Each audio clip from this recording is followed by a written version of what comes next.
Hello అండి, శ్రోతలకు నమస్కారం. నేను మీకు ఈరోజు చదివి వినిపించబోయే కొత్త నవల ప్రఖ్యాత రచయిత సూర్యదేవ రామ్మోహన్ రావు గారు రచించిన రివర్స్ గేర్ అనే నవల అండి. చదువుతున్నది లక్ష్మి. ప్లీజ్ అండి, ఈ నవల కనుక మీకు నచ్చినట్లయితే లైక్ చేయండి, షేర్ చేయండి, సబ్స్క్రైబ్ చేయండి. ఇక కథలోకి వెళితే,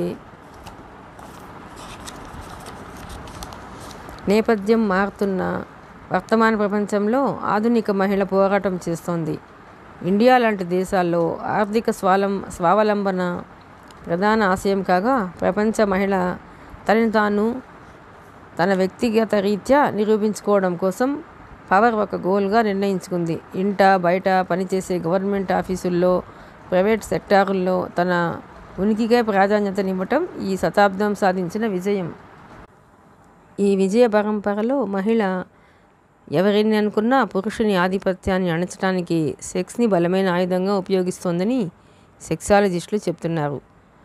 ప్రఖ్యాత అమెరికన్ సెక్సాలజిస్టులు పాట్రిస్ డి హార్స్, జాక్సీ మార్నలు ఇలా అంటున్నారు: అనాది కాలం నుంచి స్త్రీ పురుషుల సంబంధాల ఆధిక్యతకు మూల కారణం సెక్స్. పురుషుడు తన ఆధిపత్యాన్ని నిలుపుకోవడం కోసం స్త్రీని తన సెక్స్కి ఆయుధంగా వాడుకున్నాడు. చరిత్రలో మహారాజ్యావతరణాలు, రాజ్య వ్యవస్థ ఏర్పడటానికి మూల కేంద్రంగా ఉపయోగపడింది సెక్స్. పురుషులైన చక్రవర్తులు, మహారాణులు ఆ ఆధిపత్యాన్ని తమ గుప్పిట్లోకి తెచ్చుకోవడానికి ప్రధానమైన ఆయుధంగా సెక్స్నే ఉపయోగించుకున్నారు. పరిపాలకుల్ని తమ చర్యల ద్వారా తమ గుప్పిట్లోకి తెచ్చుకున్నారు. తగు చర్యల ద్వారా తమ గుప్పిట్లోకి తెచ్చుకున్నాక మహారాణులు తమ తెలివితేటల్ని, శక్తియుక్తుల్ని వాటికి మేళవించి మహారాజ్యాలకి శాసనకర్తలయ్యారు. అధికారం కోసం తప్ప మిగతా అవకాశాల కోసం సెక్స్ని ఉపయోగించుకున్న మహిళా మణులు చరిత్రలో స్వార్థచరితులుగాను, భోగలాలసులుగాను, నేరస్తులుగాను మిగిలిపోయారు. ఒకప్పటి మహారాజ్యాలైన రష్యా, ఇంగ్లాండ్, గ్రీక్ రాజ్యాల దగ్గర నుంచి మన భారతదేశంలో మొఘల్ సామ్రాజ్యం, ఆ తర్వాత వచ్చిన అనేక సామ్రాజ్యాల చరిత్రలో అధికారాన్ని తమ చేతల్లోకి తెచ్చుకోవడం కోసం సెక్స్ని ఒక మంత్రదండంగా వాడిన మహిళామణులెందరో ఉన్నారు. పవర్ కోసం ప్రాకులాడే ప్రతి మహిళ సెక్స్ ఆకర్షణ ఒక అన్వేషణ అంటారు వీరు. అనాది సామాజిక జీవనం నుంచి ఇంట్లో దైనందిన కుటుంబ ఉనికి వరకు స్త్రీని స్త్రీగా నిలబెట్టేది సెక్స్ మాత్రమేని ఆధునిక సెక్సాలజిస్టుల పరిశోధనలు రుజువు చేస్తున్నాయి. దైనందిన జీవితంలో ఉన్నత వర్గాల మహిళలు ఆర్థిక లాభాలు, నష్టాలు, ఆకర్షణతోనే బేరీజు వేసుకుంటారని ఇటీవల 10 మంది ప్రముఖ మహిళా వాణిజ్యవేత్తల ఇంటర్వ్యూలు బహిర్గతం చేశాయి. స్త్రీ తన లక్ష్యాన్ని సాధించింది అని మనం అనుకుంటే 75% మంది స్త్రీలు పాజిటివ్ వేలో ఆకర్షణని ఉపయోగించి ఆ లక్ష్యాన్ని సాధిస్తే 25% మంది స్త్రీలు నెగిటివ్ వేలో అందుకు ప్రయత్నిస్తున్నారని కొన్ని సర్వేలు తమ ఫలితాన్ని వ్యక్తం చేశాయి. సెక్స్కి మానవ సహజ పరిణామాలకు బలమైన సంబంధం ఉందని ఫ్రాయిడ్ ఏనాడో చెప్పాడు. ఫ్రాయిడ్ తర్వాత వచ్చిన పరిశోధకులు ప్రపంచవ్యాప్తంగా రాజ్యాధికారంలో, సామాజిక విషయాల్లో, ఉద్యోగ వ్యవహారాల్లోనూ, కుటుంబ ఆధిపత్యంలోనే ఒక స్త్రీ ఆధిపత్యం సెక్స్ ద్వారానే నిరూపించబడుతుందని కొత్త సిద్ధాంతాన్ని లేవదీసి అందుకు చాలా ఉదాహరణలను, కేస్ స్టడీస్లను పేర్కొన్నారు. అందంగా కనిపించే ఒక యువతి ఒక పనిని, సెక్స్ అంటే ఇక్కడ అర్థం స్త్రీత్వపు విలువ, ఒక పనిని సెక్స్ ద్వారా తన ఆశయానికి సత్ఫలితం ఇచ్చే అంశం వైపు మరల్చుకుంటుంది. అలాగే అందంగా కనిపించే ఒక పురుషుడు కూడా ఇక్కడ అర్థం పురుషత్వపు బలాఢ్యత. పురుషుడికి స్త్రీ కన్నా కొంత సమయం పడుతుందని మానసిక విశ్లేషకులు నిరూపించారు. సెక్స్ అంటే కేవలం డిజైర్ మాత్రమే కాదు, జెండర్ పవర్. స్త్రీ అవసరమైనప్పుడు తన కోరికను జెండర్ పవర్ ద్వారా, లవ్ ద్వారా, ఎఫెక్షన్ ద్వారా, డిజైర్ ద్వారా, సాక్రిఫైస్ ద్వారా, డిక్టేటర్షిప్ ద్వారా ఒకప్పుడు శుతిమెత్తగా ప్రవర్తించి నెరవేర్చుకుంటుందని శాస్త్రవేత్తలు అంటున్నారు. 1970వ సంవత్సరం తర్వాత ప్రపంచ మహిళలకు సెక్స్ అంటే అర్థం ఏమిటో తెలిసింది. గర్భస్రావాన్ని చట్టబద్ధం చేసిన కొన్ని దేశాలు ఒప్పుకుంటున్న నిజం ఇదే. కార్పొరేట్ సెక్టార్స్లో సెక్స్ ఆకర్షణలు ఆధారంగా తమ పదవులు, ఉద్యోగాల్లో ఎదుగుతున్నామని ఆకర్షణను ఎదుగుదలకు వాడుకోవడం తప్పు కాదనే వాదన కార్పొరేట్ వర్గాల్లో పనిచేస్తున్న మహిళా ఉద్యోగస్తులు కొంతమంది అభిప్రాయం. పురుషస్వామ్య ప్రపంచంలో స్త్రీని బలహీనురాలిగా చేసినప్పుడు స్త్రీలు పురుషుల్ని బలహీనులుగా చేయాల్సిన అవసరం ఉంది. కొంతమంది విద్యాధికులైన మహిళలే ఈ అభిప్రాయం వ్యక్తం చేస్తున్నారు. వినడానికి ఇది ఆశ్చర్యంగా ఉన్నా కనబడకుండా వినిపిస్తున్న వాస్తవ కథలెన్నో ఇందుకు నిదర్శనంగా కనిపిస్తున్నాయి. 1981వ సంవత్సరంలో వాల్ స్ట్రీట్ జర్నల్లో మల్నీ ఫుడ్స్ కార్పొరేషన్కే చెందిన ఎగ్జిక్యూటివ్ ఇలా అంటున్నారు: to me the amount of sexual attraction is tremendous. Women dress better, they have more money, they are more visible, hormones will be hormones. 1981 మార్చిలో గ్లామర్ మ్యాగజైన్లో ఒక యంగ్ రీసెర్చ్ ఇలా అంటున్నారు: it's very difficult. I spend 10 hours a day with the women I work with. That's their times what I spend with wife. The whole system is set up to further investments. The whole system is set up to further involvements. ఈ ఇద్దరు వ్యక్తుల అభిప్రాయాలను విశ్లేషిస్తే right to equality చట్టపరిధిలో మాత్రమే కాకుండా సామాజిక పరంగా కూడా ఉండాలని అర్థమవుతోంది. ఏ పరిస్థితుల్లో పురుషులు స్త్రీలను అణిచి ఉంచుతున్నారు, ఆర్థిక స్వావలంబన లేకుండా చేస్తున్నారు, వంటింటిలోని కనిపించని బానిసత్వం, ఆఫీసుల్లో వినిపించని అరాచకత్వాలకు చట్టాలు ఎక్కువ. అవి రుజువవుతున్నాయా? కాకపోవడానికి కారణాలేమిటి? కొన్నేళ్ల క్రితం రాజస్థాన్లో సజీవ దగ్ధత్వానికి గురైన రూప్ కన్వర్ ఆ మూఢ విశ్వాసాన్ని ఎదిరించి ఒక మగవాడిని ఆ మంటలోకి తోసేసి తను ఎందుకు బయటపడలేకపోయింది? ఇప్పటికీ ఒక భర్త దగ్గర, ఉన్నతాధికారి దగ్గర స్త్రీ గొంతెత్తి తన ఆవేదనను ఎందుకు బాహాటంగా వ్యక్తం చేసుకోలేకపోతోంది? చట్టపరమైన ఆంక్షలు, సామాజికపరమైన అడ్డుగోడలు స్త్రీకేనా? తను అనుకున్న దిశలో ఒక ప్రేమను పొందడానికి, తన మనసులోని బలీయమైన ఆకాంక్షకు సామాజిక రూపం ఇచ్చుకోవడానికి స్త్రీకి స్వేచ్ఛ లేదా? ఎప్పుడో పురుషులు చేసిన చట్టం ప్రకారమే ఇప్పుడు స్త్రీని శిక్షించడం సబబా? మానసికంగా మానవత్వం అందరికీ ఒకటే అయినప్పుడు సామాజికమైన చట్టపరమైన సమానత్వం ఎందుకు ఒకటి కాకూడదు? ఇప్పటికీ స్త్రీని సీతతోనూ, అనసూయతోనూ, అరుణతితోనూ, ద్రౌపదితోనూ పోల్చడం బానిస మనస్తత్వానికి, ఇంకా ఆమెను అంకితం చేయడానికే కాదా? స్వేచ్ఛ, స్వాతంత్రాలు నీకున్నాయని సంప్రదాయపు మూఢాచారాల సంకెళ్ళు తెంచుకోమంటూనే ఇంకో పక్క కనిపించని సంకెళ్ళు వేయడమే కాదా? ఫెమినిజం లాంటి ఉద్యమాలకు మగవాళ్ళు భాష్యకర్తలుగా వ్యవహరిస్తూ ఫెమినిజంలోని నిజాన్ని పక్కదారి పట్టించడానికి కారణమేమిటి? Relationship between the sexes on the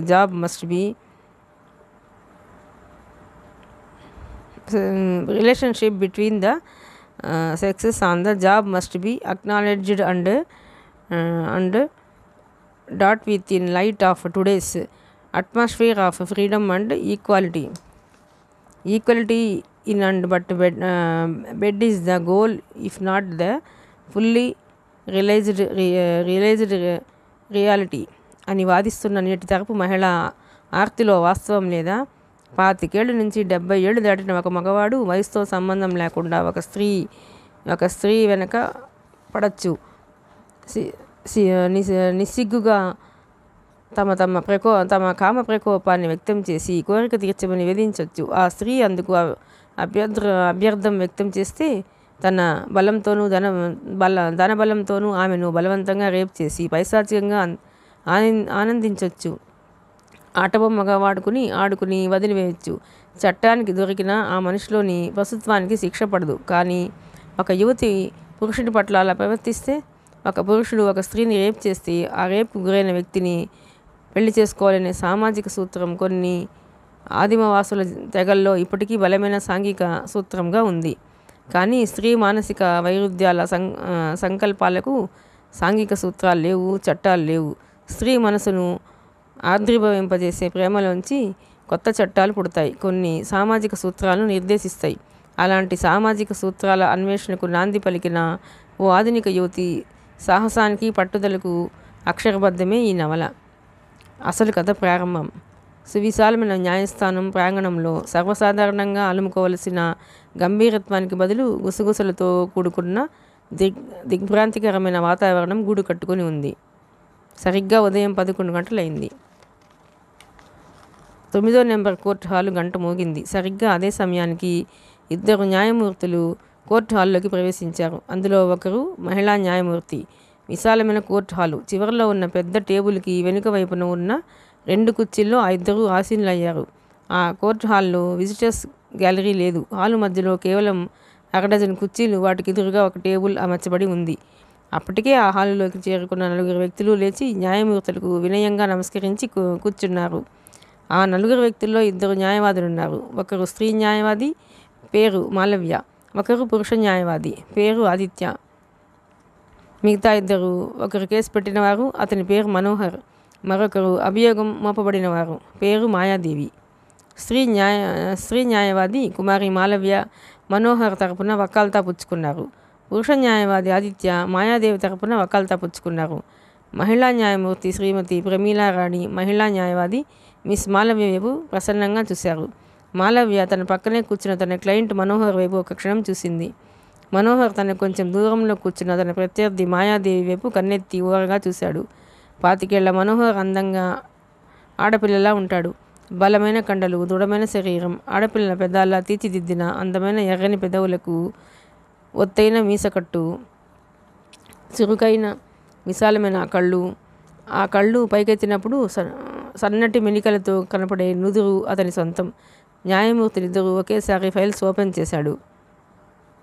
మహిళా న్యాయమూర్తి అప్పటికే టేబుల్ మీద సిద్ధం చేసి ఉన్న టేప్ రికార్డర్ని ఆన్ చేస్తూ అడ్వకేట్ మాలవ్య వైపు చూస్తూ ప్రొసీడ్ అని గంభీరంగా అన్నారు. ఆ మరుక్షణమే మిస్ మాలవ్య లేచి నిలబడింది. ఆ మరుక్షణమే మహిళా న్యాయమూర్తి అక్కడే ఉన్న ఆదిత్య అనే లాయర్ వైపు చూస్తూ are you ready mister Aditya అని ప్రశ్నించాడు. ఆదిత్య ఒక క్షణం మాయాదేవి వైపు చూసి లేచి నిలబడి వినయంగా తన అంగీకారాన్ని తన కళ్ళ ద్వారానే తెలియజేశాడు. మహిళా న్యాయవాది ఏదో మాట్లాడేందుకు ప్రయత్నిస్తుండగా బయట నుంచి ఏవో శబ్దాలు వినిపించాయి. దాంతో ఆగ్రహించిన మహిళా న్యాయమూర్తి కోర్టు అమీన్ వైపు సీరియస్గా చూశారు. ఆ మరుక్షణమే ఆ ప్రత్యేక కోర్టు డోర్ క్లోజ్ చేయబడింది. డోర్ బయట వివిధ దినపత్రికల రిపోర్టర్లు, ఫోటోగ్రాఫర్లు, శాటిలైట్ ఛానల్స్కు చెందిన వీడియోగ్రాఫర్లు ఆతృతగా ఎదురుచూస్తున్నారు. వారెవరూ ఆ స్పెషల్ కోర్టులోకి ప్రవేశించకుండా ఉండేందుకు అక్కడ అప్పటికే ఫుల్ సెక్యూరిటీ ఏర్పాటు చేయబడింది. 55 ఏళ్ల మహిళా న్యాయమూర్తి శ్రీమతి ప్రమీలారాణి వైపు చూస్తూ మనోహర్ లేచి నిలబడబోయాడు. ఇది స్పెషల్ కోర్టు. దేశంలో ఎప్పుడు ఎక్కడ ఏ కోర్టుకి రాని కేసుని మేము ఇక్కడ డీల్ చేస్తున్నాం. No formalities. మీరు కూర్చుని చెప్పచ్చు. సమాజం మొద్దుబారిపోతుందనుకుంటున్న సమయంలో అతి సున్నితమైన ఇలాంటి వివాదం నేనున్న కోర్టుకే వస్తుందని నేనెప్పుడూ ఊహించలేదు. కత్తి మీద సాము లాంటి ఇలాంటి కేసుని నేనొక్కడనే డీల్ చేయడం బాగుండదని, ఒక మహిళా న్యాయమూర్తి కూడా ఉండాలని నేను అభ్యర్థించడంతో చీఫ్ జస్టిస్ గౌరవనీయులైన శ్రీమతి ప్రమీలారాణి గారిని ఈ కోర్టుకి బదలాయించడం జరిగింది. ఈ కేసు ఒక కొలిక్కి వచ్చే వరకు లేదా మీరు రాజీ పడే వరకు మీ నలుగురు మేమిద్దరం ఒక కోర్టు అమీన్ను తప్ప మరెవ్వరూ ఈ కోర్టులో ఉండరు. మీరు నిర్భయంగా నిస్సందేహంగా మీ అభిప్రాయాన్ని వెల్లడించవచ్చు. మీరు నియమించుకున్న లాయర్లు ఏ సంకోచం లేకుండా వాదించవచ్చు. గంభీరంగా చెప్పారు జస్టిస్ మెహతా. జస్టిస్ మెహతా మరో 6 నెలల్లో రిటైర్ కాబోతున్నారు. ఇప్పుడు ఆయన వయసు 61 సంవత్సరాల 6 నెలలు. ఆ సందర్భంలో మనసుల్ని ప్రధాన సాక్షులుగా చేసి విచారించవలసిన కేసు రావటం ఆయనకు ఒకంత నెర్వస్గానే ఉంది. యువర్ ఆనర్, కేసు పూర్వాపురాలు మొత్తం మీ ముందు ఉంచబడ్డాయి. నా client mister Manohar miss Mayadevi చేతిలో దారుణంగా మోసగించబడ్డాడు. అందుకు అతని మనసు తీవ్రంగా గాయపడింది.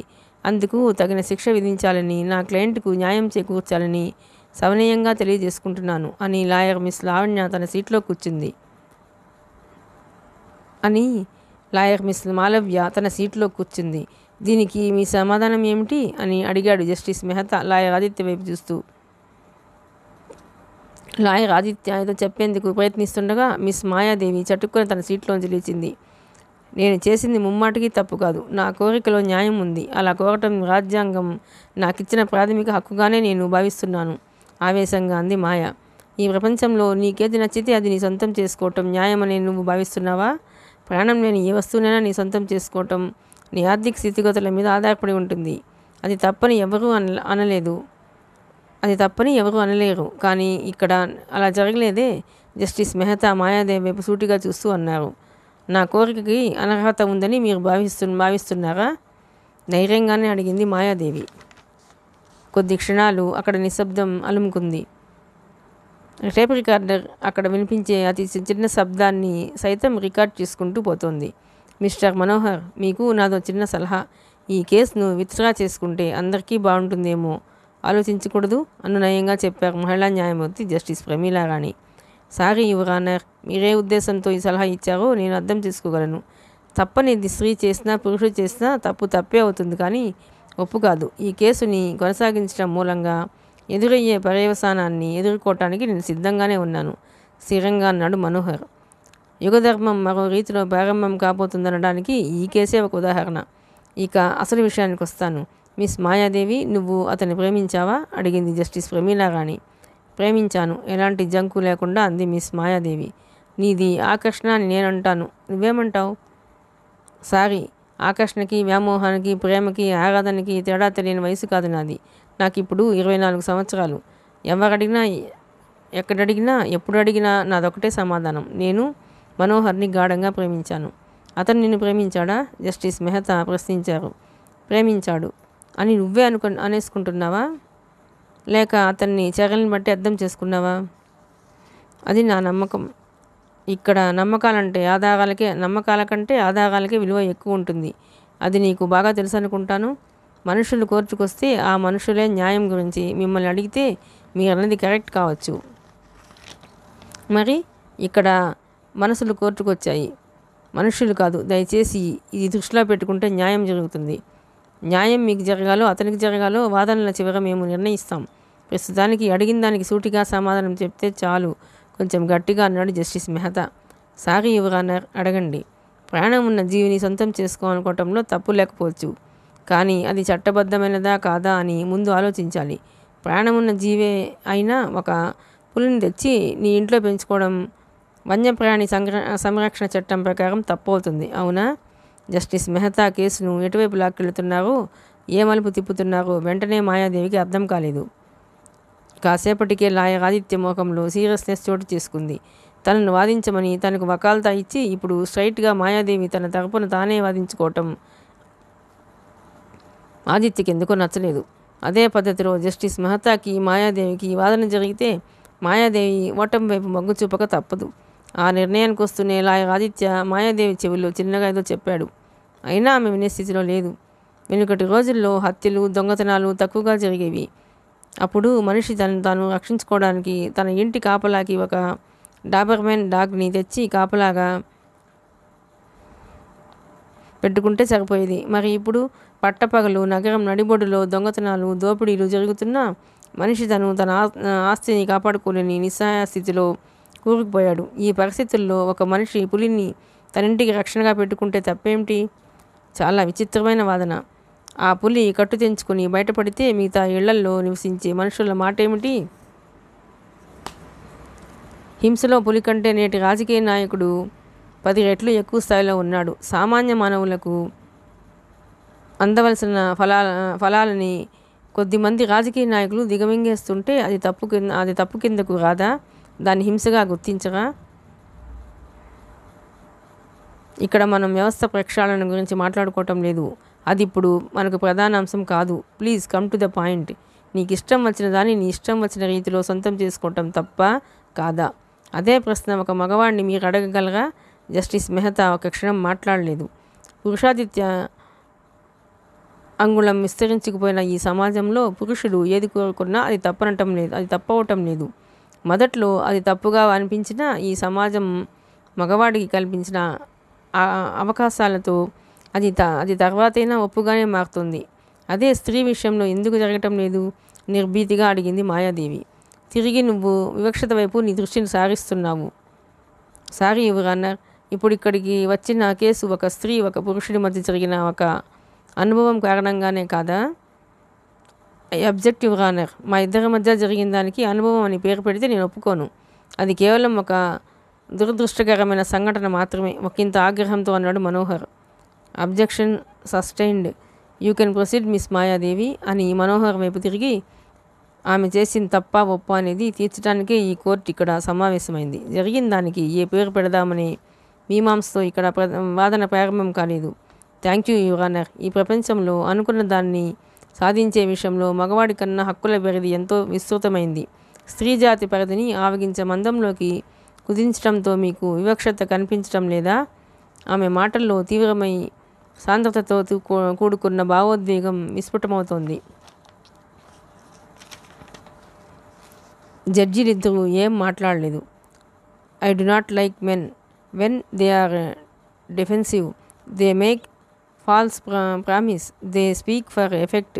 They smoke and drink majorly. They are parasites. They are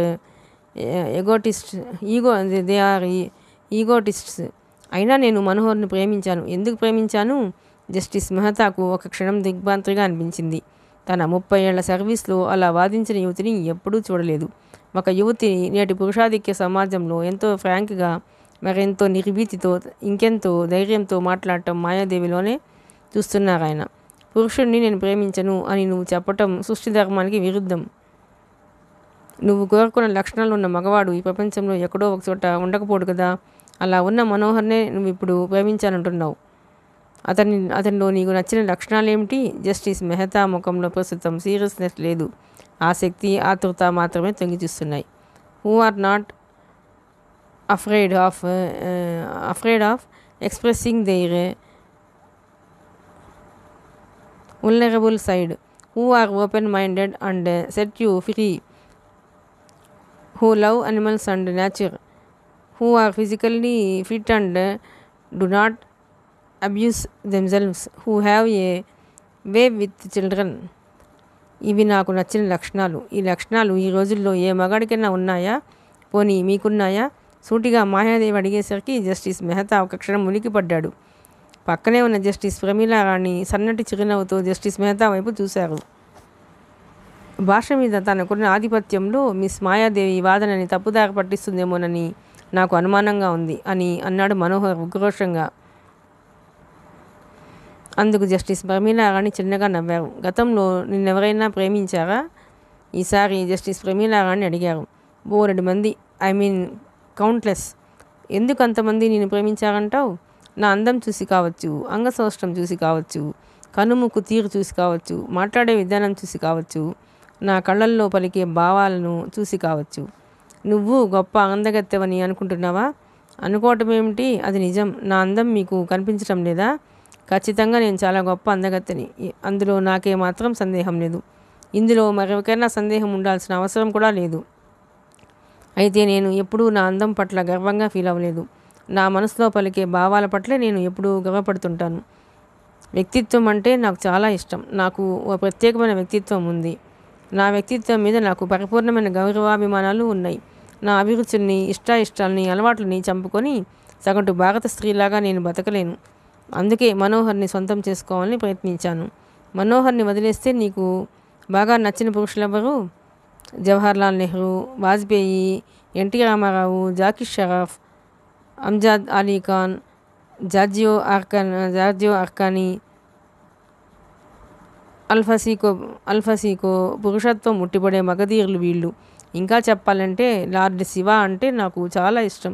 శివుడి చిత్రపటాన్ని మొట్టమొదటిసారిగా ప్రపంచంలో ఎవరు చిత్రించారో నాకైతే తెలియదు, కానీ అతనికి నేను చేతులెత్తి నమస్కరిస్తాను. ఇంత ఖచ్చితమైన అభిప్రాయాలు ఉన్న యువతిని నిన్నే మొదటిసారిగా నేను చూస్తున్నాను. మెచ్చుకోలుగా అన్నారు జస్టిస్ ప్రమీలా రాణి. ఇతరులను ఆదుకోవచ్చు, అభిమానించవచ్చు, వారికి చేతనైన సహాయం చేయవచ్చు. కానీ ఇతరుల మెప్పు కోసం, సమాజం ఇచ్చే ఐఎస్ఐ ముద్ర కోసం క్షణక్షణం మనం చస్తూ ఆత్మవంచన ముసుగులో ఇతరుల కోసం బతకటం కంటే హీనమైనది ఈ ప్రపంచంలో మరొకటి ఉండదు. స్వేచ్ఛకు అర్థం నచ్చని కప్పు కింద నలిగిపోతూ సంసారం చేస్తూ గడప దాటే ముందు నాకు ఈ సమస్య లేవనే అబద్ధాన్ని కళ్ళ ద్వారా అభినయిస్తూ బయటకు వచ్చే స్త్రీలను చూస్తే నాకు జాలి. జీవితంలో ఎప్పుడో ఒకసారి నటించడంలో తప్పు లేదేమో, కానీ జీవితాన్ని నటనగా మార్చుకోవటం కంటే హీనమైనది మరొకటి ఉండదు చెప్పటం ఒక క్షణం ఆపింది మాయాదేవి. మనోహర్ ఆమె కేసి మింగేసంత కోపంగా చూశాడు. మనోహర్ కళ్ళల్లో కదలాడిన భావాన్ని చదివేసిన మాయాదేవి చిన్నగా పెదవుల మాటని నవ్వుకుంది. నువ్వెందుకు ఈ పని చేశావు అనే ప్రశ్న మేము వేయకుండానే గొప్ప వాదనని నీ రక్షణ కోసం తయారు చేసుకున్నావు. చాలా తెలివిగల దానివి. ఇంతకీ నువ్వు చేసినది తప్పని ఒప్పుకోవు, అంతేనా? ప్రశ్నించారు జస్టిస్ మెహతా. ఇక్కడిలా ఉండగా కోర్టు బయట ఆవరణలో ఉన్న రిపోర్టర్లు, జర్నలిస్టులు, స్త్రీవాదులు లోపల ఏం జరుగుతుందో తెలియక ఉత్కంఠ అంచున నించున్న వారిలా అసహనంగా అటు ఇటు తిరుగుతున్నారు. అక్కడ అలా కోర్టులో వాదనలు జరుగుతుండగా ఇక్కడ మనోహర్ ఇంట్లో అతని తల్లి, తండ్రి, చెల్లి, తమ్ముడు, మేనమామ, మేనత్త పిచ్చి పట్టిన వాళ్ళలా అయిపోయారు. మనోహర్ కోర్టుకి వెళ్ళిన దగ్గర నుంచి తిండి తిప్పలు లేకుండా సోఫాలకు అతుక్కుపోయి తీవ్రమైన డిప్రెషన్కి లోనయ్యారు. నా మటుకు నేను ఎప్పుడూ ఇలాంటి కేసు వినలేదు, కనలేదు. ఎంత అప్రతిష్ట! మీ కొడుకు లాంటి కొడుకుని ప్రపంచంలో నేను ఎక్కడా చూడలేదు ఈసడించుకుంటున్నట్లుగా అన్నది మనోహర్ మేనత్త. ఆమె పేరు విశాలాక్షి. పేరులో తప్ప ఆమె ఆలోచనలో విశాలత్వం ఉండదు. అక్కడికేదో నువ్వు ప్రపంచాన్ని చూసినట్టు, చదివినట్టు, అర్థం చేసుకున్నట్టు మాట్లాడకు. పక్క వాళ్ళు ఎవరైనా వింటే నువ్వేదో ప్రపంచాన్ని చుట్టి వచ్చావనే అపోహకు లోనయ్యే ప్రమాదం ఉంది. మొన్నటి వరకు నీ బతుకు, నా బతుకు జగ్గన్నపేటకు అంకితం. ఈవేళతో హైదరాబాద్ రాగానే అదేదో బోధి వృక్షంలాగా లోకజ్ఞానం వంటబట్టినట్టు నటించబాకు. ఏ ఒక్కరిని వంకొకరితో ఎప్పుడు పోల్చకూడదు. నీకు నచ్చిందే ప్రపంచానికి నచ్చాలని వాదించటం మంచిది కాదు. నా మేనన్నుడు మనోహర్ ఎప్పుడూ తప్పు చేయడు. ఒకవేళ చేసిన ఆ తప్పుని దాచుకునే ప్రయత్నం అంతకంటే చేయడు. అసలేం జరిగిందో, ఎందుకు జరిగిందో, అందులో ఎవరి ప్రోద్బలం ఉందో తెలుసుకోకుండా సూర్యకాంతంలాగా విరుచుకుపట్టడం అంత మంచిది కాదు. తోమని అంటుల్లాగా మిగిలిన తిట్లేమైనా ఉంటే నన్ను తిట్టు అంటూ విసురుగా సోఫాలోంచి లేచి అటు ఇటు తిరగసాగాడు. భర్త మాటలతో విశాలాక్షి కోపం నషాళానికి అంటింది. నా మేనలుడే నా కొడుకు, మేనలుడే నా అల్లుడు, నా మేనలుడే నా సర్వస్వం అంటూ ఇంతకాలం దీర్ఘాలు తీస్తూ ఉన్న ఆస్తిని హారతి కర్పూరంలా చేశారు. ఉన్న ఒక కూతురికి 22 ఏళ్ళు వచ్చాయి. ఇప్పుడు ఇక మిగిలింది ఒక పాత కొంప, పశువుల పాక, 2 ఎకరాల మాగాణి. వీటితో కూతురు పెళ్లి అనుకుంటున్నారా?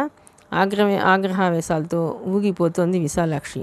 ఆమె మాటలకు మనోహర్ తండ్రి సూర్యప్రకాశరావు, తల్లి అన్నపూర్ణమ్మ మొఖాలు చుక్క నెత్తురు లేనంతగా పాలిపోయాయి.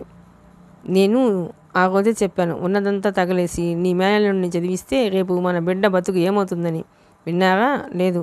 హై స్కూల్ పరీక్షలకు అయ్యేసరికి 2 ఎకరాలు, ఇంటర్మీడియట్ అయ్యేసరికి మరో 2 ఎకరాలు, డిగ్రీకి మరో 3 ఎకరాలు, ఎంబీఏకి మరో 4 ఎకరాలు, ఇలా ఆస్తులు అమ్ముకుంటూ వచ్చారే కానీ బిడ్డ పెళ్లి గురించి ఆలోచించారా? ఇంత చేస్తే రేపతను మన బిడ్డను చేసుకోకపోతే మనమే గంగలో దూకాలని కూడా అడిగాను.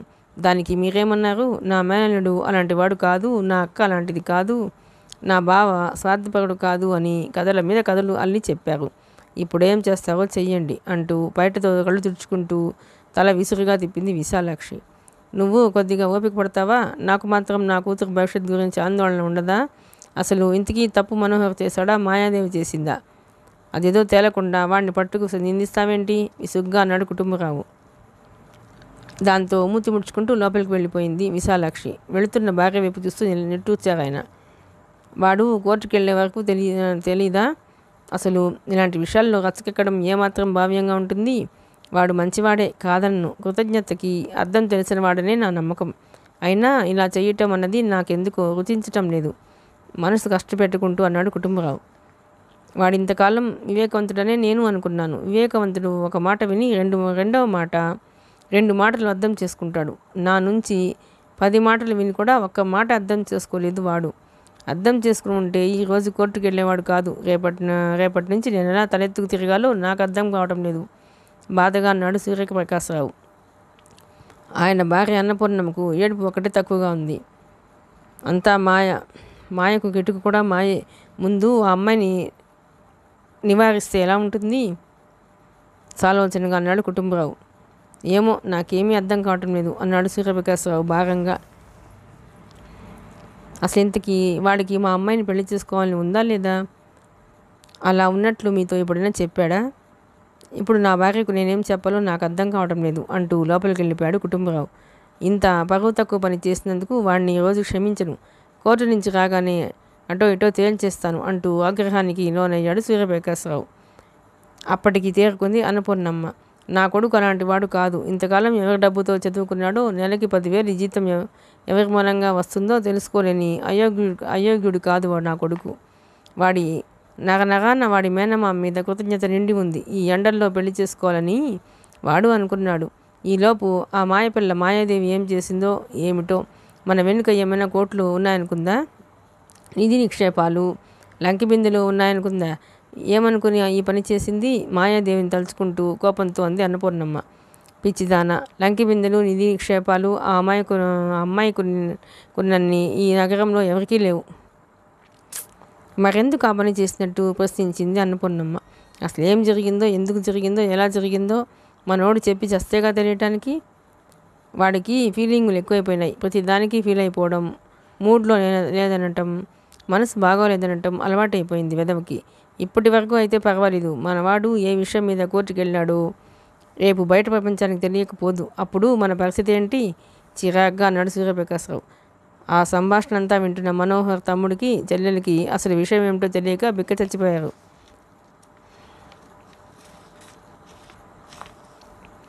ఈ రోజుకి మన బాస్ ఇక రానట్లేనా? ప్రశంసించారు ఒకరు. ఈ రోజుకి మన బాస్ ఇక రానట్లేనా ప్రశ్నించారు ఒకరు. బాసే కాదు, మనోహర్ కూడా ఆఫీస్కి రాడు. మనోహర్కి పట్టిన అదృష్టం నాకే కనుక పట్టి ఉంటే ఈ పాటికి ఎక్కడుండేవాడినో. నువ్వు ఇలా మాట్లాడావని తెలిస్తే ఈ సాయంత్రానికి నువ్వు రోడ్డు మీద ఉండటం ఖాయం. పెద్దవాళ్ల విషయంలో తల దూరిస్తే తలే కాదు, మొండెం కూడా మిగలదు. ఆమె ఎందుకు అలా చేస్తుందో, దాని వెనుక ఉన్న కారణాలు ఏమిటో తెలుసుకోకుండా అనవసరమైన కామెంట్లు చేయడం అంత క్షేమం కాదు. ఏది ఏమైనప్పటికీ మనోహర్ అంత అదృష్టవంతుడు ఈ ప్రపంచంలో మరొకడు ఉండడు. ఈ ప్రపంచంలో ఏ అందగత్తైనా మన బాస్ అందం ముందు దిగదుడిపే. పోటీలకు వెళ్ళలేదు కానీ వెళ్ళుంటే Miss Universe, Miss World, Miss India కిరీటాలన్నీ ఆమెకే దక్కేవి. యూరప్ శృంగార దేవత వీనస్ను మన శృంగార దేవత రతీదేవిని కాలిగొడ్డుతో తోసేయగల గొప్ప అందగత్త మన బాస్. అసలు ఈ రివర్స్ గేర్ గొడవేమిటో నాకేమాత్రం అర్థమై చావట్లేదు. నీకేది మాత్రం అర్థమై చచ్చింది? ఉద్యోగంలో చేరి 10 ఏళ్ళు అవుతోంది. ఒక్కసారైనా మన ఆఫీస్లో పనిచేసే అమ్మాయిల్లో ఎవరినైనా కనీసం హలో అనగలిగావా? ఇలా ఒక్కొక్కరు ఒక్కొక్క రకంగా ఒక చోటే గుమిగూడి మాట్లాడుకోవటాన్ని దూరం నుంచి గమనించిన అడ్మినిస్ట్రేటివ్ మేనేజర్ మూర్తి సీరియస్ అయిపోయాడు. అంతే, మరో నిమిషానికి ఆఫీసు నిశ్శబ్దాన్ని ఆశ్రయించింది. తిరిగి తన పనిలో నిమగ్నమైపోయాడు మూర్తి. సరిగ్గా అప్పుడే ఐఎస్డి కాల్ వచ్చిందంటూ రిసెప్షనిస్ట్ పెద్దగా కేకేసి చెప్పినట్లు చెప్పింది. మూర్తి కంగారు పడుతూ ఫోన్ ఎత్తాడు. హలో, నేను బెనర్జీని మాట్లాడుతున్నాను. చెల్లాయి ఎక్కడ? తన క్యాబిన్లో ఫోన్ చేస్తే ఫోన్ ఎవరూ లిఫ్ట్ చేయటం లేదు. ఏం జరిగింది? ఈరోజు ఆఫీస్కి మాయ రాలేదా? సెల్ కూడా ఆఫ్లో ఉంది. Anything wrong? ఆరోగ్యం బాగానే ఉంది కదా? ఫోన్కి ఆవల వైపు ఉన్న మాయాదేవి అన్న బెనర్జీ టోక్యో నుంచి మాట్లాడుతుంటే మూర్తికి వాళ్ళంతా చెమటలు పట్టేశాయి. తను ఇప్పుడేం చేయగలడు? ఏం జరుగుతుందని చెప్పగలడు? ఎలా చెప్పగలడు? స్వభావరీత్యా బెనర్జీ ఎంత మంచివాడో అంత కోపిష్టి. ఏం మాట్లాడవేం? చెల్లెలకి జ్వరం ఏమైనా వచ్చిందా? బెనర్జీ గొంతులో ఆందోళన తొంగి చూసింది. లేదు sir, madam is all right. బయట ఏదైనా పనుండి వెళ్ళారేమో. నేను కూడా ఇంటికి ఫోన్ చేశాను. మేడం గారు ఉదయమే లాయర్ని తీసుకుని బయటికి వెళ్ళారని తెలిసింది. Any legal problem? తిరిగి ప్రశ్నించాడు బెనర్జీ. అంత కంగారు పడాల్సిన పనేం లేదు sir. She is a genius. She can manage anything. అసలు విషయాన్ని దాస్తూ నెమ్మదిగా అన్నాడు మూర్తి. నా చెల్లెలు అన్నీ చూసుకోవలసి వస్తే మీకెందుకున్నట్టు? మిమ్మల్ని ఎందుకు అపాయింట్ చేసినట్టు? కోపంగా ప్రశ్నించాడు బెనర్జీ. అరచేతులు అరికాళ్ళు భయంతో పట్టిన చెమటతో తడిసిపోయాయి. సారీ సాబ్, మేడం గారి సంగతి మీకు తెలియందేముంది? ఆమె గారు చెప్పింది చేయటమే తప్ప మా అంతటా మేము ఏదైనా చేసే స్వతంత్రం ఎక్కడిది? అయినా ఇప్పుడే అన్ని చోట్లకు ఫోన్ చేసి విషయం ఏమిటో కనుక్కుంటాను అన్నారు మూర్తి వినయంగా. దాంతో నెమ్మదించిన బెనర్జీ ఫోన్ పెట్టేశాడు. తను ఫోన్ క్రెడిల్ చేసి తల పట్టుకుని కూర్చుండిపోయాడు మూర్తి. సమయం మధ్యాహ్నం 12 గంటలు అవుతుంది. స్పెషల్ కోర్టులో వాదన ఇంకా కొనసాగుతూనే ఉంది. నేను చేసింది ఈ సమాజం స్థాయికి అనైతికంగాను పరువుకు సంబంధించిన విషయంగానూ కనిపించవచ్చు. అలా కనిపించే వారి ఆలోచనల కంటే నేను ముందున్నాను. నా ఆలోచనల పరిధి విస్తృతమైనది. మహాభారతం కన్వాస్ ఎంత పెద్దదో అంత పెద్దది. భవిష్యత్తులో నా స్థాయి కంటే ఇంకా పై స్థాయిలో ఆలోచించే వాళ్ళు పుట్టుకురావచ్చు. వాళ్ళు ఈ సమాజానికి తారసపడవచ్చు. అందుకే సమాజం ఆశ్చర్యపోవచ్చు. నిజంగా మనిషి ఆరోగ్యానికి ఎన్నో విధాల సహకరించే సబ్బుని ఆయుర్వేదంలో పండిపోయిన అపర మేధావి కనిపెట్టిన 50 ఏళ్ల క్రితం ఒంటికి లైఫ్ బాయే వాడాం, బట్టలకు సన్లైట్ వాడాం, అవే వాడితే పోలేదు అనే అధమ స్థాయిలో మన సమాజం ఉంది. ఈ సమాజానికి అవేర్నెస్ లేదు, రాదు. తమకు ఏది మంచిదో ఏది చెడో పక్కవాళ్ళు చెబితే తప్ప వినదు. వారికై వారు తెలుసుకోరు. ఏది ఏమైనా ఇంకొకరి సమస్యల్ని, పరిస్థితుల్ని, అనుభవాల్ని నా కళ్ళతో ఎలా జడ్జి చేయగలను? నేనున్నది, నేను పుట్టినది, నేను బతుకుతున్నది నా కోసం. ఇంకొకరి కోసం బతకటం అన్నది నాకెప్పుడు ట్రాష్గానే కనిపిస్తుంది. కనుక నేను చేసింది తప్పు కాదు. అంతటి వాగ్దాటి ఆమెకుందని ఊహించని జడ్జిలిద్దరూ నివ్వెరపోయారు. యువతరానికి పాత తరానికి మధ్యనున్న వంతెన కూలిపోయిందేమో, లేదంటే నేటి తరం ఆడపిల్లల్లో ఇంతటి విప్లవాత్మక భావాలు, స్వేచ్ఛ పట్ల ఒక నిర్దిష్టమైన అవగాహన ఉండటం సాధ్యమేనా? సాధ్యమేనని నిరూపిస్తోంది మాయాదేవి. ఇక్కడ తప్పంటూ ఏదైనా ఉంటే అది ఈ తరానికి చెందింది కాదేమో, అర్థం చేసుకోలేని పాత తరానికి చెందిందే ముమ్మాటికి. ఆమె అంత ఆవేశంగా, ఉద్వేగంగా బల్లగుద్దినట్లు మాట్లాడుతుంటే తన లాయర్ మాలవ్య ఏమీ మాట్లాడకపోవటం మనోహర్కి కోపం తెప్పించింది. అది గమనిస్తూనే లాయర్ మాలవ్య ఆవేశంగా లేచి నిలబడింది. వాగ్దాటి కంటే వాస్తవాలకు విలువిస్తే ఈ కేసు త్వరగా పరిష్కరింపబడుతుంది. మిస్ మాయాదేవి, ప్రస్తుత పరిస్థితి గురించి మాట్లాడకుండా సమాజ వ్యక్తిత్వపు కూకటి వేళ్లకు పట్టిన చీడపురుగుల గురించి మాట్లాడటం విచారకరం. దీనిని మీరు గమనించాలని విన్నవించుకుంటున్నాను, యువర్ ఆనర్. లాయర్ మాలవ్య ఆవేశాన్ని, ఆవేదనని అర్థం చేసుకున్న జస్టిస్ మెహతా సూటిగా మాయాదేవి వైపు చూశాడు. సమాజపు పునాదుల గురించి, సమాజపు వృక్షపు వేర్ల గురించి తర్వాత మాట్లాడుకుందాం. ప్రస్తుతానికి నేను అడిగే ప్రశ్నకి సూటిగా సమాధానం చెప్పాల్సి ఉంటుంది, మందలిస్తున్నట్లుగా అన్నారు జస్టిస్ మెహతా. అడగండి, అంది మాయాదేవి ఏం జంకు లేకుండా. నువ్వు మనోహర్ని సెడ్యూస్ చేశావా లేదా? నాకు అర్థం కాలేదు, యువర్ ఆనర్, స్థిమితంగా చెప్పింది మాయాదేవి. ఆ ప్రశ్నని ఎలా అడగాలో తోచక కొద్దిసేపు సందేహించినా అడగక తప్పలేదు. నువ్వు మనోహర్ని రేప్ చేశావా లేదా? అతి కష్టం మీదే అడిగారు జస్టిస్ మెహతా. మాయాదేవి సమాధానం చెప్పలేదు, నవ్వి ఊరుకుంది. ప్లీజ్ స్పీక్ అన్నారు జస్టిస్ ప్రమీలారాణి. రేప్ అంటే తెలుగులో ఏమిటి? అడిగింది మాయాదేవి వస్తున్న నవ్వును పెదాల మాటను దాచుకుంటూ. మానభంగం, సమాధానం చెప్పింది లాయర్ మాలవ్య. ఎవరి మనానికి భంగం కలిగింది? ప్రశ్నించింది మాయాదేవి. మనోహర్, చెప్పారు జస్టిస్ మెహతా. మానభంగం అంటే అర్థమేమిటి? శబ్దార్థ రత్నాకరం తెలుగు నిఘంటువును సంకలనం చేసిన మేధావులు, విద్వాన్, మధుర కవి శ్రీ వారణాసి వెంకటేశ్వర్లు, ఉభయ భాషా ప్రవీణ శ్రీమాన్ ఉత్పల వెంకటరంగాచార్యులు నిర్వచించిన ప్రకారం మానభంగం అంటే అవమానం అనే అర్థం. మానం కంటే గౌరవము, గర్వము, స్త్రీలకు పురుషుల పట్ల కలిగే రోషము, ప్రమాణము, అభిమానము, మర్యాద అని అర్థము. మానము 3 రకాలు: తులామానము, అంగుళీమానము, ప్రస్థమానము. ఇంతవరకే నాకు తెలుసు. స్థిరమైన చూపులతో న్యాయమూర్తులు ఇద్దరి వైపు చూస్తోంది మాయాదేవి. అప్పటి వరకు ఆగ్రహ వేశాలతో ఊగిపోతూ కుర్చీలో కూర్చుని ఉన్న మనోహర్ విసురుగా లేచాడు. మాయాదేవి మాటలకు మనోహర్కు ఎక్కడలేని ఆగ్రహం వచ్చింది. కుర్చీలోంచి లేచి, మిస్ మాయాదేవి తిరిగి కేసును తప్పుదారి పట్టిస్తున్నారు. రేప్ అన్న పదం అనే పదం కన్నా ఎక్కువ పాపులర్ అయింది. వార్తాపత్రికల ద్వారా, సినిమాల ద్వారా, విజువల్ మీడియా ద్వారా, శాటిలైట్ ఛానల్స్ ద్వారా రేప్ అనే పదం బాహుళ్యంలోకి బాగా చొచ్చుకొని పోయింది. కనుక రేప్ అంటే అర్థం ఏమిటో తెలియని చిన్నపిల్ల కాదు మిస్ మాయాదేవి. అసలు విషయం వదిలేసి ఎటో వెళుతున్న మిస్ మాయాదేవిని సరైన దారిలోకి రావాలని మీరు శాసించాలని అర్థిస్తున్నాను అన్నాడు మనోహర్ న్యాయమూర్తుల వైపు అభ్యర్థనగా చూస్తూ. మనోహర్ మాటల్లో తొంగి చూస్తున్న ఉక్రోషాన్ని గుర్తించిన మాయాదేవి చిన్నగా నవ్వుకుంది. రేప్ అంటే తెలిసింది ఒక్కటే అర్థం కాదు. an actor in instance of rubbing or despoiling or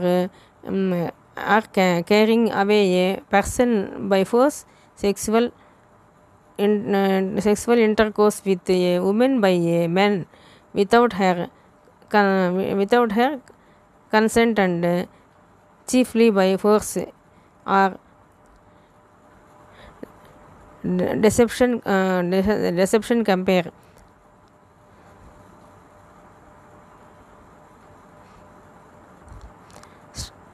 Stat, statutory rape, unlawful sexual intercourse by force or by force or threat other than by a man with a woman, and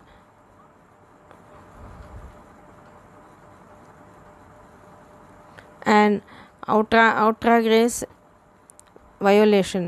ఇన్ని అర్థాలున్నాయి తెలుసా? కోపంగా అన్నాడు Manohar. Mister Manohar, మీరు ప్రత్యక్షంగా నన్ను ప్రశ్నించకూడదు. మీకేమైనా సందేహాలు ఉంటే గౌరవనీయులైన న్యాయమూర్తులను అడిగి నివృత్తి చేసుకోవచ్చు. రేప్ని తెలుగులో ఏమంటారు? తెలుగులో ఎలా పిలుస్తారు? ఆ చర్యకి తెలుగులో పెట్టిన పేరేమిటి?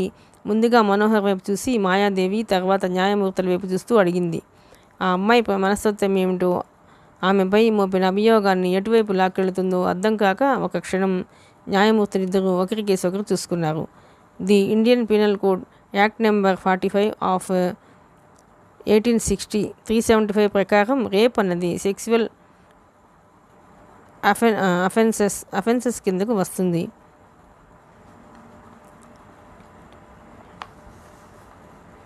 ఏ man is said to commit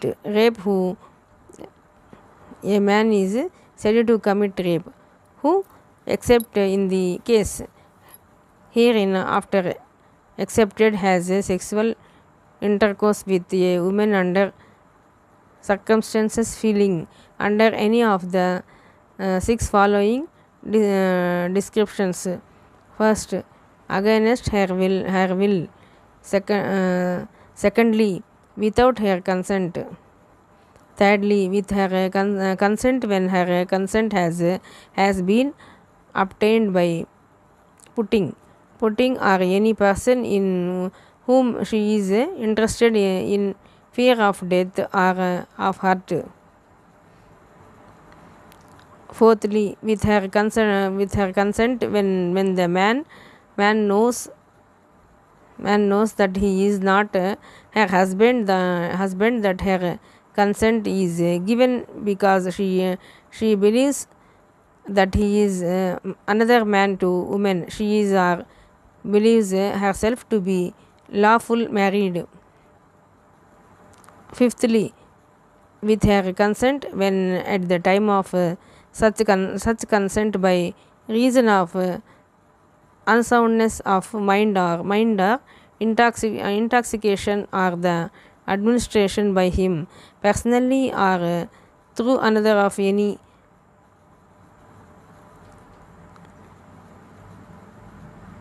stupefying or unwholesome substance. She is unable to understand the nature and consequences of that which she gives consent.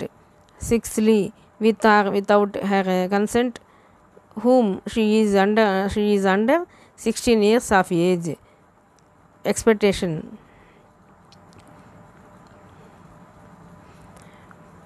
Penetration is insufficient of constitute the sexual intercourse necessary to the offense of rape. Exception. Sexual intercourse by a man with his own wife, the wife not under 15 years of age is not rape. అర్థమైందా? ప్రశ్నించాడు justice Mehta.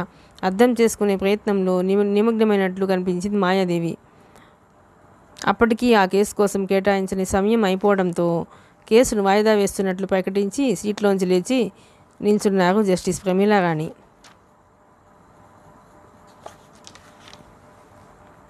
తన case విషయంలో అంగుళం కూడా ముందుకు జరగకపోవడంతో అసంతృప్తిగా feel అయ్యాడు మనోహర్.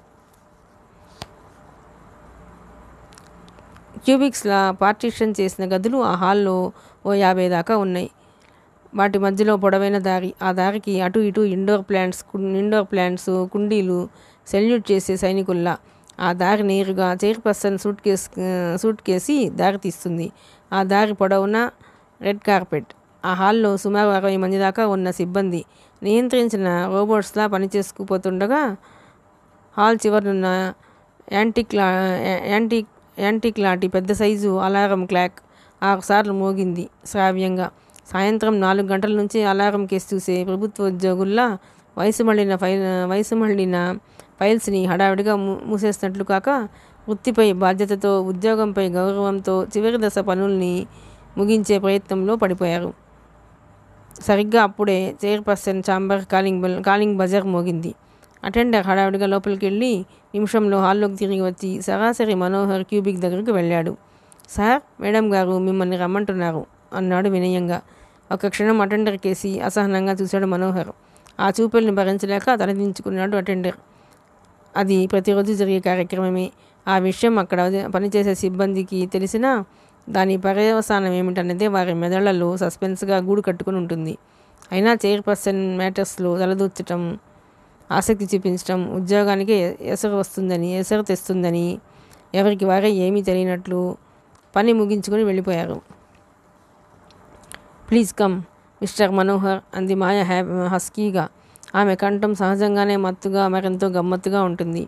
భావావేశం ప్రతి మాటలోనూ అలవోకగా అవశ్యంగా తొంగి చూస్తుంటుంది. అంతటి భావోద్వేగం గుండె లోతుల్లోంచి వచ్చే మాటలకి కానీ ఉండదు. ఎందుకిలా ఆమె నా వెంట పడుతోంది? తన నుంచి ఏం ఆశిస్తోంది? మాయ కోట్లకు అధిపతి.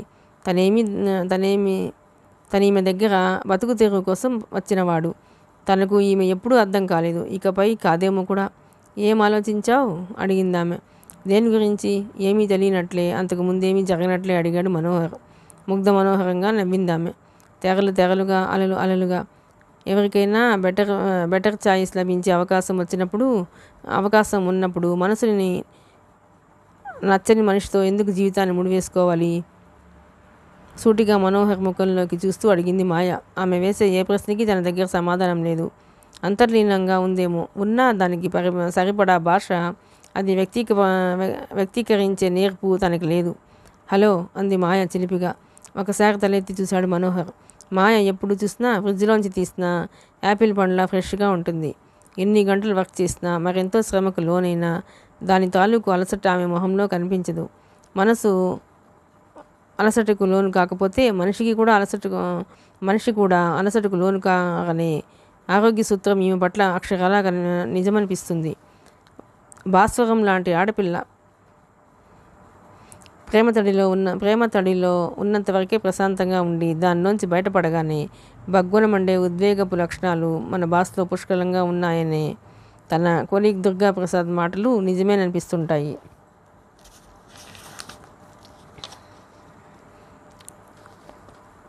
చక్కని విశాలమైన నుదురు, ఆ నుదురు మీదకు పిల్లగాలికి జలపాతంలా ముందుకు దూకే పొడవాటి కురులు, నెలవంకల్లాంటి కనులు, సంపెంగ ముక్కు లాంటి నాసిక, ఉషోదయపు మంచులో తడిసిన గులాబీ రేకుల్లా మెరిసే బుల్లి పెదవులు, నవ్వితే సొట్టలు పడే చెక్కిళ్ళు, కొండనాలుక నిమరపించే సొట్టపడిన చుబుకం. ఇండియన్ ఉమెన్ యావరేజ్ హైట్ని క్రాస్ చేసి పైకి ఎదిగిన ఈమెలో గొప్ప గొప్ప ఆకర్షణలు, అందాలు అంతర్లీనంగా దాగి ఉన్నాయనిపిస్తుంది. పల్చటి మంచి గంధం రంగులో చూడగానే సినిమా స్టారా, హెలీపేడ్ మోడలా, మిస్ వరల్డ్ పోటీలకు వెళ్ళే స్టన్నింగ్ బ్యూటీనా అనిపించేలా చూపర్ని స్వాప్నికుల్ని చేసి అపరూప సౌందర్యవతి. చాలా యావరేజ్గా ఏ ప్రత్యేకతలు లేకుండా కనిపించే తన మీద ఈమెకు దృష్టి ఏమిటి? స్త్రీ మనసే కాదు, అభిరుచులు కూడా సప్త సముద్రాలనంత లోతుగా ఉంటాయేమో. ప్రేమ వివాహాలు, ఆదర్శ వివాహాలు, ఆర్థిక వివాహాలు, అవసర వివాహాలు, అనవసర వివాహాలు, గ్లామర్ వివాహాలు, కాంటాక్ట్ వివాహాలు, వీటిలో ఏది ఇష్టం నీకు? అడిగింది మాయ అతని కళ్ళల్లోకి సూటిగా చూస్తూ. ఆమె కళ్ళల్లోకి సూటిగా చూడని మనోహర్ ఒక క్షణం తలదించుకున్నాడు. ప్లీజ్ సమాధానం చెప్పవా? మార్ధవంగా అడిగింది మాయ. మీ వేవ్ లెంగ్త్తో సరిపోయే వ్యక్తిని చూసుకొని అతనితో జీవితము కొనసాగించడం మంచిదేమో ఆలోచించకూడదు? నసుగుతున్నట్లుగా అన్నాడు మనోహర్. ఒక క్షణం విస్మయంగా చూసింది మాయ. ప్రపంచంలోకెల్లా మొట్టమొదట నేను అసహించుకునేది ఆత్మవంచనని. Bloody hypocritic society, I hate it. Marriages are made in heaven లాంటి ఊహాజనితాలను మ్యాగ్నిఫయింగ్ గ్లాస్తో చూడటం నాకు ఇష్టం లేదు. ఎంత చెడ్డవాడికైనా, మరింత దుర్మార్గుడికైనా అతనికంటూ ఒక వ్యక్తిత్వం ఉండాలి. అలాగే వ్యక్తిగతం మీద నాకు విపరీతమైన విశ్వాసం, గౌరవం ఉన్నాయి. ఇంకొకరి ఇష్టానికి, వేరెవరో మెచ్చుకోలికి మనం ఎందుకు బతకాలి అన్నదే నా సిద్ధాంతం. స్క్రిప్ట్లో లేని సీనిక్ ఆర్డర్లా ఒక మనిషి జీవితం ఉండకూడదు. ఒక క్షణం ఆగింది మాయ. భావాలు, ఉద్వేగాలు, ఉద్రేకం ఎంతమందికైనా ఉండవచ్చు. వ్యక్తం చేయడం మాత్రం అతి కొద్ది మందికే సాధ్యమేమో అనిపిస్తుంది. నువ్వంటే నాకు ఇష్టం, నువ్వంటే ప్రాణం, నువ్వే నా సర్వస్వం, నువ్వు నాకు కావాలి. నిన్ను సొంతం చేసుకోవడం కోసం నేనేమైనా చేస్తాను, ఎంతకైనా తెగిస్తాను. ఈ నా అభిప్రాయంలో ఎప్పటికీ మార్పు రాబోదు. నన్ను ప్రేమించడానికి, పెళ్లి చేసుకోవడానికి నీకున్న అభ్యంతరం ఏమిటి? నేను అందంగా లేనా? ఎగ్జోటిక్గా కనిపించినా? నా శరీర సౌష్ఠవం బాగాలేదా? నా వంపు సొంపులో వంకర ఏమైనా ఉందా? కనుముక్కు తీరులో తేడా ఉందా? ఒక్క తిప్పుకోకుండా అడిగింది మాయాదేవి. మనోహర్కి అదంతా అయోమయంగా ఉంది. చెప్పు, ఆస్తి లేదా, అంతస్తు లేదా, పరువు ప్రతిష్టలు లేవా? సామాజిక పరమైన అభ్యంతరాలు ఏమైనా ఉన్నాయా? నేను మంచి అర్హతలు గల పెళ్లి కూతురిని కానా? ప్రేమించిన అమ్మాయిని సొంతం చేసుకునే అధికారం, హక్కు మగవాడికి మాత్రమే ఉన్నాయా? స్త్రీకి లేవని నీ ఉద్దేశమా? అదే నీ ఉద్దేశమైతే అది వివక్షత కాదా? ఒకసారి ఆలోచించు అంటూ కుర్చీలోంచి లేచి ముందుకెళ్ళి మనోహర్ వెనుక వైపున్న పర్షియన్ కార్పెట్ మీద సాలోచనగా పచారు చేయసాగింది. అయినా మనోహర్ ఆమె ఖాళీ చేసిన కుర్చీకేసే చూస్తుండిపోయాడు తప్ప వెనుదిరిగి చూసే ధైర్యం చేయలేదు. నేను నీకు విచిత్రంగా కనిపించవచ్చు, నా మాటలు వింతగా అనిపించవచ్చు, అయినా మనసులో ఉన్నదే బయటకు చెప్పడం నా అలవాటు. నువ్వు నాకు కావాలి. ఆమె ఇంకేదో అనబోతుండగా చటుక్కున వెనుదిరిగాడు మనోహర్. నిన్ను పెళ్లి చేసుకోవడం నాకు సాధ్యం కాదు, స్థిరంగా అన్నాడు మనోహర్. సాధ్యాసాధ్యాల గురించి నువ్వు ఆలోచించుకు, అది నాకు వదిలేయి. నాకు అసలు పెళ్లి చేసుకునే అర్హత ఉందా లేదా? నా ప్రేమను వ్యక్తం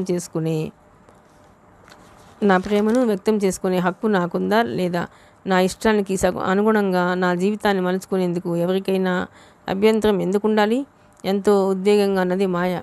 నువ్వు అందంగా ఉంటావు, మామూలు అందం కాదు. స్వర్గానికి ఒక స్వరూపం ఇస్తే, ప్రకృతికి ఒక ఆకృతి ఇస్తే అది ఎంత అద్భుతంగా ఉంటుందో అంత అద్భుతంగా ఉంటావు నువ్వు అన్నట్లుగా నీకేమీ తక్కువ కాదు కదా, ఏదీ తక్కువ లేదు.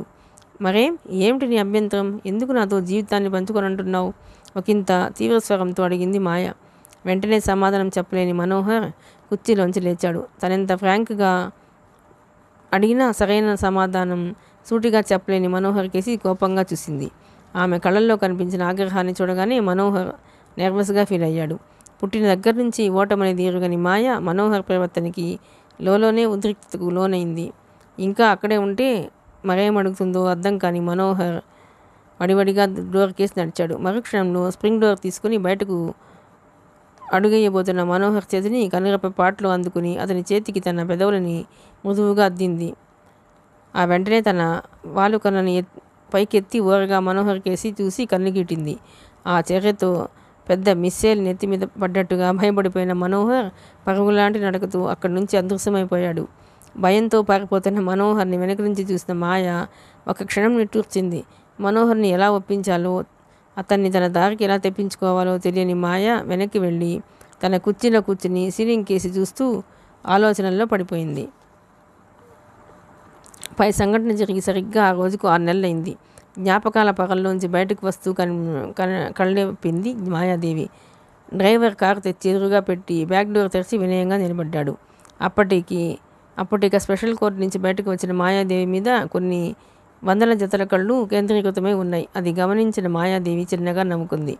కారెక్కబోతూ ఒకసారి ఎందుకో పక్కకు తిరిగి చూసింది. దూరంగా చెట్టు కింద మనోహర్ మోటార్ సైకిల్ స్టార్ట్ చేస్తూ కనిపించాడు.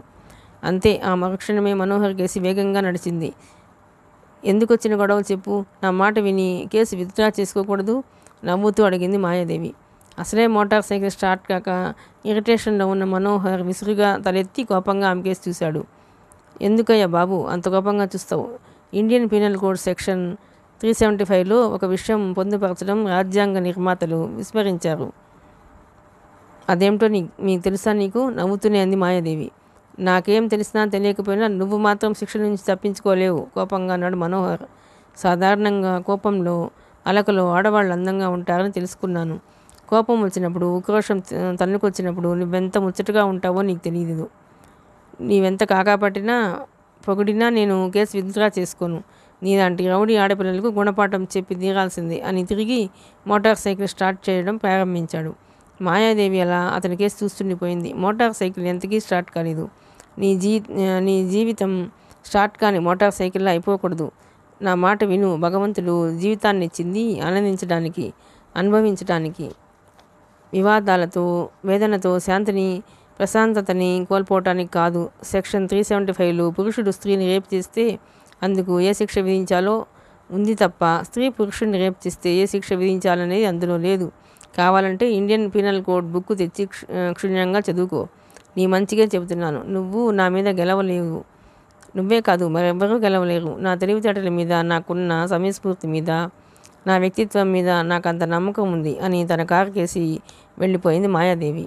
వెళుతున్న ఆమె కేసు చూస్తూ మోటార్ సైకిల్ స్టార్ట్ చేయడం కూడా మర్చిపోయాడు Manohar.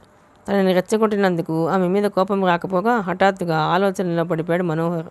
Indian penal code section 375లో స్త్రీని పురుషుడు రేప్ చేస్తే శిక్ష ఉంది, కానీ పురుషుడిని స్త్రీ రేప్ చేస్తే శిక్ష లేకపోవటం ఏమిటి? మాయాదేవి చెప్పిన ఆ మాటల దగ్గరే అతని ఆలోచనలు ఆగిపోయాయి. మరి కొద్ది క్షణాలకు తీరుకున్న మనోహర్ పరిసరాలను గమనించాడు. తను నిర్ణయించుకున్న లాయర్ మాలవ్య కనిపిస్తుందేమోనని కానీ ఎక్కడా ఆమె కనిపించలేదు. కోర్టు దగ్గర బయలుదేరిన మనోహర్ డైరెక్ట్గా లాయర్ మాలవ్య ఇంటికి వెళ్ళాడు. ఆమె స్నానం చేసేందుకు లోపలికి వెళ్ళిందని తెలుసుకున్న మనోహర్ ఆమె ఆఫీస్ రూమ్లో ఆలోచిస్తూ కూర్చుండిపోయాడు. ఓ పావుగంట తర్వాత మాలవ్య తన ఆఫీస్ రూమ్లోకి వచ్చింది. మనోహర్ చెప్పిందంతా విన్నామే కొన్ని క్షణాలు నిశ్శబ్దంలో కూరుకుపోయింది. చెప్పండి, మాయాదేవి చెప్పింది నిజమేనా? నిజమే. అందుకనే నాకు కొద్దిగా టెన్షన్గా ఉంది. కేసు ఏ మలుపు తిరుగుతుందో నా ఊహకు అందటం లేదు. సెక్షన్ 375లో స్త్రీకి శిక్ష విధించడం అనే ప్రస్తావనే లేదు. మరి ఇప్పుడు ఎలా? ఆందోళనగా ప్రశ్నించాడు మనోహర్. ఒక రకంగా చెప్పాలంటే మీకు తొందర ఎక్కువ. కేసు ఫైల్ చేయండి అంటూ నా మీద తీవ్రమైన ఒత్తిడి తీసుకొచ్చారు. ఆ తొందరలో ఏమాత్రం ఆలోచించకుండా నేను కేసు ఫైల్ చేశాను. దానిలో నా క్లయింట్ మనోహర్ని మిస్ మాయాదేవి రేప్ చేసిందంటూ అభియోగం మోపాను. తీరా చూస్తే సెక్షన్ 375లో ఆ విషయం ప్రస్తావనే లేదు. మిస్ మాయాదేవి అసాధారణమైన తెలివితేటలు గల యువతి. ఏమాత్రం భయం లేకుండా గౌరవనీయులైన న్యాయమూర్తులతోటి వాదనలకు దిగింది. మనం కొంచెం జాగ్రత్తగా ఆలోచించి అభియోగ స్వరూపాన్ని మార్చి ఉంటే బాగుండేది సాలోచనగా అంది లాయర్ మాలవ్య. ఒక్కసారి షాక్ తిరిగినట్లయిపోయాడు మనోహర్. ప్రపంచంలోని కసి, కోపం, ఉక్రోషం ఆ క్షణాన తన కళ్ళల్లో కనిపించింది. మిమ్మల్ని మిస్ మాయాదేవి సెడ్యూస్ చేసినట్లు కేసు ఫైల్ చేస్తుంటే బాగుండేది. సెడ్యూస్ చేయడం అంటే మునివ్రతాన్ని చెడగొట్టడానికి ఇంద్రుడు రంభ, ఊర్వశి, మేనకల్ని పంపినట్లు బెత్తరపై చూశాడు మనోహర్. అక్కడ కూడా రంభ, ఊర్వశి, మేనకలకు శిక్ష పడుతుందా, లేక వాళ్ళను పంపిన ఇంద్రునికి పడుతుందా? అయోమయంగా అడిగాడు Manohar.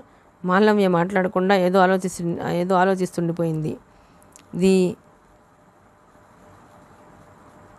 The engagement of a female who unlawful sexual intercourse without use of force by